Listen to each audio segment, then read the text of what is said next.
आज हम एक्सप्लेन करेंगे रीचर सीजन 1 के एपिसोड 1 को। एपिसोड 1 की कहानी बताने से पहले मैं आपको ये बताता चलूं, मैं इस सीजन को पहले भी एक्सप्लेन कर चुका हूं, जो कि मेरे चैनल के ऊपर 1 साल पहले की वीडियोस हैं, जो कि बहुत ही ज्यादा मैंने बुरा एक्सप्लेनेशन किया है। उसके लिए मैं आपसे तहे दिल से माफी मांगता हूँ। तो एपिसोड 1 को एक्सप्लेन करते हैं। एपिसोड 1 की कहानी हमें एक मर्डर से दिखाई जाती है, जहाँ पर एक आदमी को बहुत ही बुरी तरह मारा जाता है। पहले उसे गन शॉट से मारा जाता है, उसके बाद उसकी हड्डियां तोड़ दी जाती है। ये आदमी कौन है इसके बारे में हमें नहीं पता है। इसके बारे में हमें लास्ट एंडिंग में दिखाया जाएगा। यही इस एपिसोड का सस्पेंस होगा। सीन यहाँ से शिफ्ट होता है और हमें जैक रिचर नाम के एक आदमी को दिखाया जाता है, जिसकी हाइट 6 फुट 5 इंच है और ये आदमी बहुत ही ज्यादा हैंडसम है। ये एक रिटायर्ड मेजर है और अपनी सर्विस को कंप्लीट कर चुका है और यहाँ पर ये मार्ग्रेव नाम के एक टाउन में आता है। यहाँ पर रिचर क्यों आता है इसके बारे में हमें आगे जाकर पता चलता है। सीन यहाँ से शिफ्ट होता है। रिचर एक लड़की और लड़के को देखता है जो एक दूसरे से लड़ रहे हैं। वहाँ पर लड़की उससे माफी मांग रही है कुछ पैसों की वजह से। वो लड़का उसे मार रहा है और उसे कह रहा है कि मैं तुम्हें छोड़ूंगा नहीं। वहाँ पर उसके वो पैसे उड़ाने की वो बात कर रहा होता है। तो रिचर वहाँ पर उस लड़के को जस्ट देखता है और वो लड़का बहुत ही ज्यादा डर जाता है और वो फट्टू वहाँ से भाग जाता है। सीन यहाँ से शिफ्ट होता है। अब रिचर एक रेस्टोरेंट के अंदर बैठता है और पाया का ऑर्डर करता है, जहाँ पर अब रिचर पाया खाने ही वाला होता है। तो वहाँ पर पुलिस आ जाती है। अब रिचर को पता होता है कि वो पुलिस उसके लिए आई है। रिचर उस पाया को भी नहीं खाता है और वहाँ पर पुलिस आकर उसे कहती है कि हम तुम्हें अरेस्ट करते हैं एक मर्डर के जुर्म में। रिचर को उस मर्डर का भी नहीं पता होता है। सीन यहाँ से शिफ्ट होता है और अब रिचर एक पुलिस स्टेशन में जाता है, जहाँ पर हमें ऑस्कर फिनली नाम का एक चीफ नजर आता है, जो इस पुलिस स्टेशन का इंचार्ज होता है। अब ऑस्कर फिनली उसे कहता है इसे मेरे रूम के अंदर भेज दो, मुझे इससे बात करनी है। तो वहाँ पर रिचर की कुछ इन्वेस्टिगेशन करने के लिए उसकी चीजों को दिखाया जाता है। मिलिट्री का बैच भी मिलता है और कुछ पैसे। वहाँ पर एक पासपोर्ट होता है जो रिचर से बरामद होते हैं। रिचर के पास कोई फोन नहीं होता है, जिसके लिए वो बहुत ही ज्यादा हैरान होते हैं। रिचर की कुछ फिंगरप्रिंट्स को लेकर वो फिनली ऑस्कर के पास उसे भेज देते हैं। यहाँ पर फिनली ऑस्कर उससे इन्वेस्टिगेशन कर रहा होता है और दूसरी तरफ हम रिचर के बारे में और चीजें पता चलती हैं। रिचर की कहानी कुछ ऐसे होती है कि उसका कोई इंस्टाग्राम, कोई सोशल मीडिया पर उसका नाम नहीं होता है। रिचर की कोई आईडी नहीं होती है। रिचर ऑनलाइन कहीं पे भी नजर नहीं आ रहा होता है। रिचर का कोई रिकॉर्ड नहीं होता है, जिससे पुलिस स्टेशन में बहुत ही ज्यादा हैरानगी होती है कि आखिरकार ये आदमी कौन है। क्या ये कोई गोस्ट है जिसके बारे में हमें कोई भी इंफॉर्मेशन नहीं मिल रही है। जस्ट उसके बारे में इतना ही पता होता है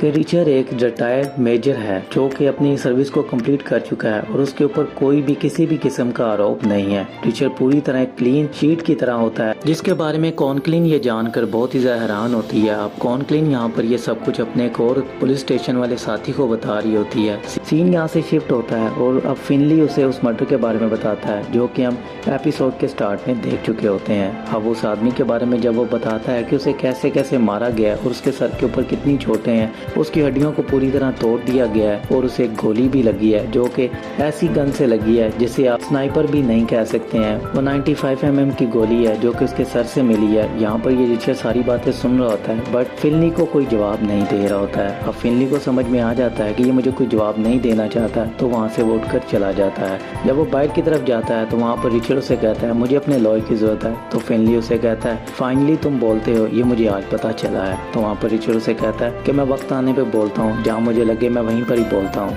तुम्हें मेरे बारे में पता होना चाहिए। फिनली चुप कर जाता है और उसके पास बैठ जाता है। वहाँ पर अब रिचर उस केस के बारे में उससे बात करता है और उसे कहता है जिस तरह से तुमने मुझे ये मर्डर बताया है, इससे तो ये साबित होता है यहाँ पर एक ऐसी गन को यूज किया गया है जिसके आगे सिलेंसर लगाया गया है। पहले उस आदमी को गोली मारी गई है और उस आदमी को गोली मारने के बाद उसका बुरी तरह से मर्डर किया गया है। मतलब तुम जो बात कर रहे हो ये किसी एक आदमी का काम नहीं है, ये 3 आदमियों का काम है। ये एक आदमी नहीं कर सकता है और मैं अकेला हूँ, मैं ये काम बिल्कुल भी नहीं कर सकता हूँ। तो वहाँ पर फिनली उसे कहता है कि तुम उस रात वहाँ पर गुजरे थे, मतलब तुम उस रात वहीं पर ही वॉकिंग कर रहे थे जिस रात ये मर्डर हुआ था और हमें वहीं से ये लाश मिली है। वहाँ पर रिचर कहता है कि मैं बस के आने का वेट कर रहा था, मुझे मार्ग्रेव आना था, तो ये मार्ग्रेव से काफी दूर है। तो वहाँ पर अब रिचर उसे अपनी कहानी बताता है। तो वहाँ पर रिचर से वो पूछता है कि तुम यहाँ पर क्या करने आए हो। ये काफी कॉन्फिडेंट वाली बात है कि जिस रात मर्डर हुआ उस रात तुम वहीं पर ही थे, उसी बस स्टैंड पे थे, उसी हाईवे पे थे और उसके बाद तुम मार्ग्रेव आते हो। मार्ग्रेव आने का तुम्हारा क्या मकसद है। तो वहाँ पर वो एक ब्लाइंड ब्लैक नाम की जगह का लेता है। यहाँ पर रिचर एक ऐसी इन्वेस्टिगेशन करने आता है। यहाँ पर एक लेजेंड सिंगर मर चुका होता है जिसके बारे में रिचर को जानना होता है कि आखिरकार उसकी मौत कैसे हुई है। बस रिचर इसीलिए यहाँ पर मार्ग्रेव में आता है। अब यहाँ पर रिचर की स्टोरी सुनकर फिनली बहुत ही ज्यादा हैरान होता है और उसे कहता है तुमने अच्छी स्टोरी बनाई बनाई है, बट मैं इस चीज को नहीं मानता हूँ। अगर तुम वहाँ पर बस का वेट कर रहे थे तो इसका गवाह कौन है? तो वहाँ पर रिचर्ड कहता है मेरे पास एक गवाह है जो कि मेरी गवाही दे सकता है, वहाँ का जो ड्राइवर है। तो यहाँ पर फिलनी उसे कहता है ठीक है, ये भी मैं तुम्हारी बात मान लेता हूँ क्योंकि तुम एक सफर तय कर आए हो। $212 देकर 500 माइल का सफर तय करके 24 घंटे में तुम मार्ग्रेव टाउन में आते हो और तुम्हारा मकसद सिर्फ इतना सही है, तुम एक ब्लाइंड ब्लैक जगह पर आ रहे हो जहाँ पर एक सिंगर का मर्डर हुआ था, उसकी मर्डर की तुम्हें जांच करनी है और जानना है कि वो कैसे मरा था। और ये मैं सारी कहानी तुम्हारी सुनकर बहुत ही ज्यादा हैरान हूँ। मैं तुम्हारी किसी भी कहानी पर बिलीव नहीं करता हूँ जब तक फोरेंसिक रिपोर्ट नहीं आ जाती है और तुम्हारे यहाँ आने का हमें कोई सबूत ना मिल जाए, तब तक तुम हमारे पास ही यहाँ पर रहोगे। तो यहाँ पर रिचर्ड चुप कर जाता है और उसे कहता है ठीक है, तुम्हें मेरी बात पर बिलीव नहीं करना है तो तुम अपनी इन्वेस्टिगेशन जारी रखो और मुझे अपने लॉयर की जरूरत है। यहाँ पर ऑस्कर चुप कर जाता है और बाइक की तरफ जाता है। सीन यहाँ से शिफ्ट होता है और हमें रिचर्ड और जॉय को दिखाया जाता है। ये दोनों भाई हैं, यहाँ पर ये दोनों बहुत ही हैप्पी रह रहे हैं। रिचर्ड अपने भाई की हेल्प करना चाहता है। यहाँ पर इन दोनों का हमें बचपन भी दिखाया जाता है। मतलब रिचर्ड का एक भाई है जिसका नाम जॉय है। अब यहाँ पर वो जॉय को ढूंढने आए ये तो नहीं पता है, बट सीन यहाँ से शिफ्ट होता है और अब हमें ऑस्कर और रसियो को दिखाया जाता है जो कि एक पॉल नामी शख्स जो कि एक बैंक मैनेजर है, वहाँ पर उसके पास घर पर जाते हैं और उससे जाकर वो बात करते हैं, इस मर्डर के बारे में पूछते हैं क्योंकि उस रात वहाँ पर उसके फोन के सिग्नल उन्हें मिलते हैं। तो ये बात सुनकर पॉल थोड़ा सा हैरान होता है और उन्हें कहता है हो सकता है मैं उस रात हाईवे से गुजरा हूँ तो मेरे फोन के सिग्नल मिले हों, तो इसमें कोई कॉन्फिडेंस वाली तो बात नहीं हो सकती है जिससे ये साबित होता हो कि मैंने वो मर्डर किया है। तो वहाँ पर ऑस्कर चुप कर जाता है और थोड़ी देर के बाद हम देखते हैं एक ब्लैक मर्सिडीज जो पॉल के घर के सामने आती है, जिसको पॉल देखता है और वहीं पर ही कहता है कि मैंने ये मर्डर किया है, तुम मुझे यहाँ से लेकर जा सकते हो। तो वहाँ पर ये बात सुनकर ऑस्कर बहुत ही ज्यादा हैरान होता है और पॉल को कहता है अभी थोड़ी देर पहले तुम कह रहे थे कि तुम मुजरिम नहीं हो और अब तुम एकदम से कह रहे हो कि तुमने ये कत्ल किया है। तो मैं बहुत ही ज्यादा हैरान हूँ, आखिरकार इसकी क्या वजह है। और ऑस्कर को पता है यहाँ पर पॉल ने अपना जुर्म कबूल किया है, उसने वो नहीं किया है या किया है ये तो नहीं पता है, बट वहाँ पर पॉल उसको अरेस्ट करके पुलिस स्टेशन ले जाता है। पुलिस स्टेशन में वहाँ पर रिचर्ड होता है। जब रिचर्ड पॉल को देखता है तो बहुत ही ज्यादा हैरान होता है। वहाँ पर रिचर्ड को बोला जाता है कि तुम अब आजाद हो, तुम्हें यहाँ से जाना होगा, हमें वो मर्डरस मिल चुका है जिसने ये मर्डर किया है, तो तुम यहाँ से आजाद हो। अब वहाँ पर रिचर्ड से कहता है ठीक है मैं चला जाता हूँ बट मेरे हाथ खोल दो। तो वहाँ पर कॉन्क्लिन को बोला जाता है कि इसके हाथ खोल दो। तो रिचर्ड कहता है रहने दो, मैं अपने हाथ खुद ही खोल लूंगा। तो वहाँ पर रिचर्ड अपने हाथ खुद ही खोल लेता है जिसे ऑस्कर देखकर बहुत ही हैरान होता है। अब यहाँ पर रिचर्ड बाइक की तरफ जाता है और ऑस्कर से वो बात करता है। ऑस्कर को वो बताता है कि मर्डर कैसे हुआ और कब हुआ, जबकि ऑस्कर को वो क्लियर कर चुका होता है ये 3 आदमियों का काम है, ये एक आदमी का काम नहीं है। तुम्हें कैसे लगता है कि वो आदमी कत्ल कर सकता है जो कि एक बैंक मैनेजर है और वो कत्ल कर रहा है और तुम्हें ये समझ में नहीं आ रहा है कि आखिरकार वो इल्जाम अपने ऊपर क्यों ले रहा है। ये सारी बातें जब रिचर्ड ऑस्कर से करता है तो ऑस्कर की दिमाग की घंटियां बजती हैं और वो कहता है हाँ मैं ये बात समझ सकता हूँ, वहाँ पर कुछ ऐसा हुआ था जिससे ये आदमी ने अपना जुर्म कबूल किया है, मुझे समझ में नहीं आ रहा है आखिरकार यहाँ पर क्या चल रहा है और ये किसको बचा रहा है, ये बात हमें जाननी होगी। वहाँ पर रिचर्ड जब सारे केस की इन्वेस्टिगेशन से बताता है कि तुम्हारे पुलिस वाले भी बीच में मिले हुए हैं, वहाँ पर उसके वो पुलिस वालों के ऊपर इल्जाम लगाता है। तो यहाँ पर ऑस्कर जो होता है वो चुप कर जाता है और अंदर की तरफ जाता है। रिचर्ड को कहता है तुम मेरे साथ अंदर चलो और इन्वेस्टिगेशन पुलिस वाले को बुला लेता है। यहाँ पर इंस्पेक्टर से वो बात पूछता है और उससे कहता है रिचर्ड जो तुमसे पूछेगा तुम्हें बस उसी बात का जवाब देना है। तो यहाँ पर रिचर्ड उससे कुछ क्वेश्चन करता है और उससे पूछता है कि तुम जब वहाँ पर गए थे तो तुमने क्या देखा था। तो वहाँ पर वो बताता है। तो रिचर्ड उससे कहता है तुम्हें नहीं लगता है कि ये एक आदमी का काम नहीं है। तो वहाँ पर वो कहता है हाँ मुझे लगता है कि ये एक आदमी का काम नहीं है। तो वहाँ पर उससे वो उसके शूजों के बारे में पूछता है जिससे वो कहता है कि तुम उस रात अपने शूज पहनकर नहीं गए थे, तो तुमने वो किसके शूज पहने हुए थे। वहाँ पर अब पुलिस स्टेशन वाला बताता है कि वो मैंने अपने शूज नहीं पहने हुए थे। वहाँ पर उसके शूजों को लेकर क्वेश्चन किया जाता है जिससे अब ये साबित हो रहा होता है कि पुलिस वाले भी इस मर्डर के अंदर शामिल हैं। तो यहाँ पर अब रिचर्ड के दिमाग में बहुत सारी चीजें चल रही होती हैं और ऑस्कर को भी समझ में आ रहा होता है कि रिचर्ड उसकी हेल्प कर रहा है इस मर्डर को सॉल्व करने में।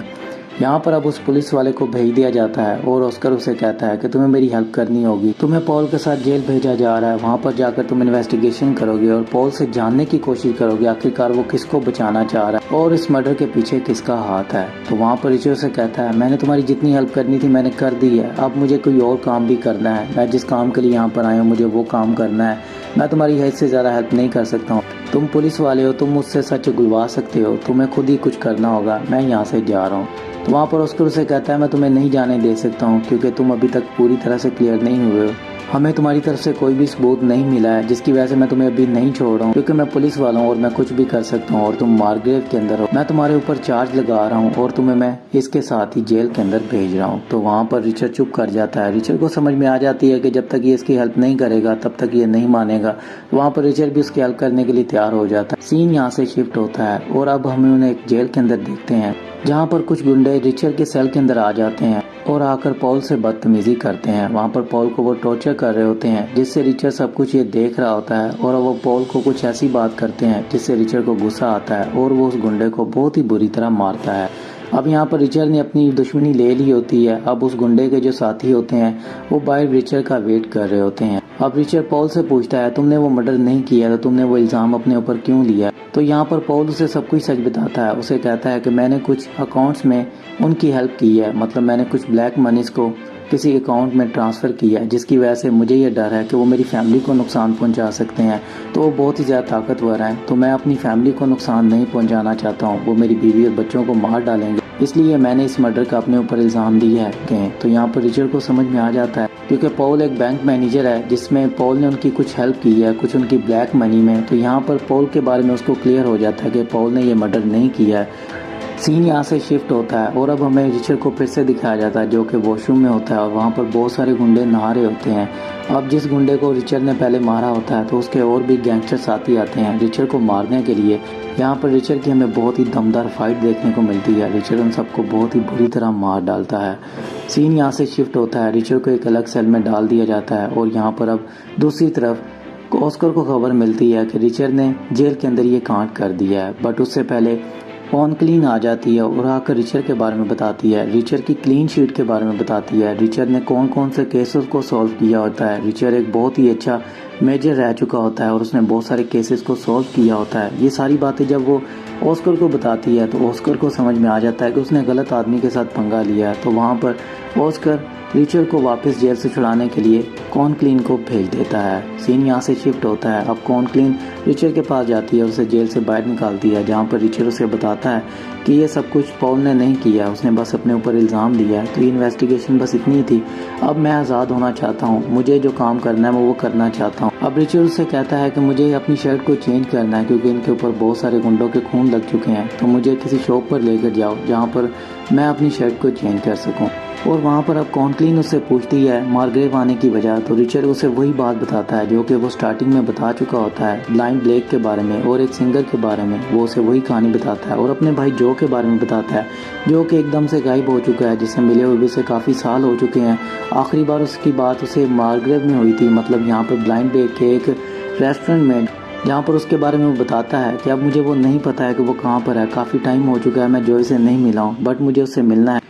सीन यहाँ से शिफ्ट होता है, रिचर्ड एक बार्बर के पास जाता है जिसका नाम मॉजली है और वहाँ पर मॉजली सबके बारे में बताता है। यहाँ पर रिचर्ड टाउन का जायज़ा लेना चाहता है, मार्ग्रेव में आखिरकार क्या हो रहा है, मार्ग्रेव के कौन कौन से अमीर लोग हैं और मार्ग्रेव के ऊपर कौन राज कर रहा है। ये सब कुछ पहले से काफ़ी ज़्यादा चेंज हो चुका है। रिचर्ड यहाँ पर रह चुका होता है, रिचर्ड को मार्ग्रेव के बारे में सब कुछ पता होता है। यहाँ पर मॉजली उसे क्लाइनर के बारे में बताता है, जो कि यहाँ का रियल एस्टेट का बिजनेस कर रहा है और जिसने ये सारे मार्ग्रेव को यहाँ का खड़ा किया, जिसने मार्ग्रेव को दोबारा से नया एक स्ट्रक्चर बनाकर खड़ा किया हुआ है। और यहाँ पर मार्ग्रेव में उसी का राज चलता है जिसका नाम क्लाइनर है और उसका एक बेटा जिसका नाम जूनियर क्लाइनर है। और यहाँ पर अब जूनियर क्लाइनर भी हमारे सामने आ जाता है। यहाँ पर जूनियर क्लाइनर जब रिचर्ड को देख रहा होता है तो रिचर्ड उसके पास चला जाता है और उसे कहता है, तुम्हें मुझसे कुछ बात करनी है या फिर मेरे साथ कोई डांस करना है तो मुझे बताओ, मैं तुम्हारे साथ डांस करने के लिए तैयार हूँ। तो वहाँ पर क्लाइनर उसे कहता है, मेजर रिचर्ड क्लाइनर, आपको यहाँ से जाना होगा। वहाँ पर वो रिचर्ड को जाने की धमकी देता है और रिचर्ड को बहुत ही बुरा भला कहता है, जैसे वो रिचर्ड को पहले से ही जानता हो। सीन यहाँ से शिफ्ट होता है और अब रिचर्ड फिर से कॉनक्लीन के पास जा रहा होता है, जहाँ पर पुलिस स्टेशन में भगदौड़ मची होती है। अब वो फोरेंसिक लैब की तरफ दौड़े होते हैं, जहाँ पर ऑस्कर उससे मिलता है। ऑस्कर उसे कहता है कि तुम्हें मेरे साथ चलना होगा, जहाँ पर रिचर्ड उसे साफ साफ मना कर देता है और उसे कहता है, मैं तुम्हारे साथ नहीं जाऊँगा, ये तुम्हारा केस है, ये तुम पुलिस वाले हो, तुम इसे खुद सॉल्व करोगे। तो वहाँ पर ऑस्कर उसे कहता है, मैं तुम्हें भी क्लीन चार्ट नहीं दे रहा हूँ, अगर तुम मेरे साथ नहीं चलते हो तो मैं तुम्हें वापस जेल के अंदर डाल दूंगा इस मर्डर के जुर्म में। और अभी तक हमें ये भी सबूत नहीं मिला कि तुम उस बस से आए थे। तो ये सारी चीज़ें तुम्हें याद रखनी होगी कि मैं तुम्हें क्लीन चार्ट जब तक नहीं दूंगा तब तक तुम मार्ग्रेव के अंदर नहीं रह सकते हो और मैं तुम्हें यहाँ पर कुछ भी नहीं करने दूंगा। रिचर्ड उसकी एक बार फिर से बात सुन लेता है और उसके साथ फोरेंसिक लैब में चला जाता है। यहाँ पर फोरेंसिक लैब में जैस्पर को दिखाया जाता है जो कि यहाँ पर इंटर्नशिप पे आया। उसका ये पहला केस है जिसके बारे में वो सबको बता रहा होता है। वहाँ पर अब रिचर्ड विक्टिम के हाथ को देखता है। रिचर्ड जब उसके हाथ को देख लेता है तो उसे समझ में आ जाता है, तो वहाँ पर वो सारे केस को सॉल्व कर देता है।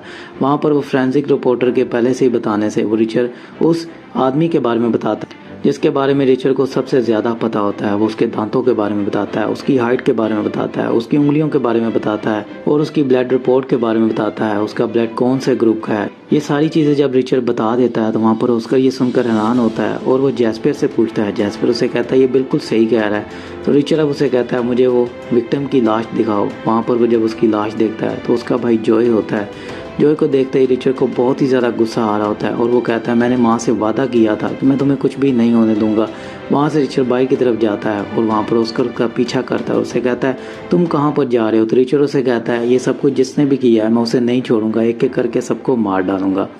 यहाँ पर रिचर्ड को कॉनक्लीन और ऑस्कर समझाते हैं और उसे कहते हैं हम इसको ढूंढने की पूरी कोशिश करेंगे और इस केस में तुम हमारी मदद कर सकते हो, तुम्हें मेरी मदद करनी होगी इस केस को सुलझाने में। तो वहाँ पर रिचर्ड चुप कर जाता है। सीन यहाँ से शिफ्ट होता है। वो गाड़ी के अंदर बैठे होते हैं जहाँ पर अब ऑस्कर एक और चीज़ पूछता है, अब तुम क्या करने वाले हो, क्या तुम इस केस को सुलझाने वाले हो। तो वहाँ पर रिचर्ड से कहता है मैं इस केस को ज़रूर सुलझाऊंगा और एक एक करके उन सबको पकड़ूंगा। तो यहीं पर ही फ्रेंड इस एपिसोड की भी एंडिंग हो जाती है। वीडियो अच्छी लगी हो तो लाइक कर दें, शेयर कर दें और मेरे चैनल को सब्सक्राइब कर दें। मिलता हूँ आपसे नेक्स्ट एपिसोड की नेक्स्ट वीडियो में जो कि आपको बहुत ही जल्दी मिल जाएगी। तब तक आप अपना ख्याल रखिएगा। Take care, bye.